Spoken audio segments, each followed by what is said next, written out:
आपलं पुन्हा एकदा ब्रेकनंतर स्वागत आहे। रत्नागिरीमध्ये उष्णतेच्या लाटेचा विचार करून मतदारांसाठी वेटिंग रूमची सुविधा उपलब्ध केली जाणार आहे। राज्याचे मुख्य निवडणूक अधिकारी यांनी या सूचना दिलेल्या आहेत। मतदानाची टक्केवारी वाढावी यासाठी हा निर्णय घेण्यात आलेला आहे। याचाच आढावा घेतला आमच्या प्रतिनिधीनं। कोकणात सध्या तापमानाचा पारा वाढतोय आणि या वाढत्या तापमानाचा पाऱ्याचा परिणाम मतदानावरती होऊ नये म्हणून निवडणूक आयोगाने यावेळेला विशेष काळजी घेतलेली पाहायला मिळते आहे। उष्णतेच्या लाटेचा विचार करून मतदारांसाठी वेटिंग रूमची सोय उपलब्ध केली जाणार आहे।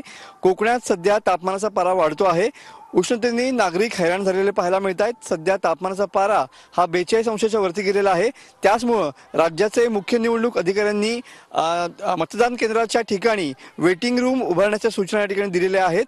आतापर्यंत झालेल्या मतदानामध्ये मतदानाची टक्केवारी ही उन्हामुळे घटत असल्याचं पुढे आलेलं होतं आणि त्याचमुळे मतदान केंद्रावरती प्रतीक्षालयांची व्यवस्था करण्यात यावी अशा सूचना देण्यात आलेल्या आहेत। जेणेकरून मतदारांना उन्हात रांगेत उभं राहावं लागणार नाही याची काळजी या प्रतीक्षालयामध्ये घेतली जाईल आणि या ठिकाणी वेटिंग रूम म्हणजेच प्रतीक्षालय उभारण्याच्या सूचना या ठिकाणी दिलेल्या पाहायला मिळतात।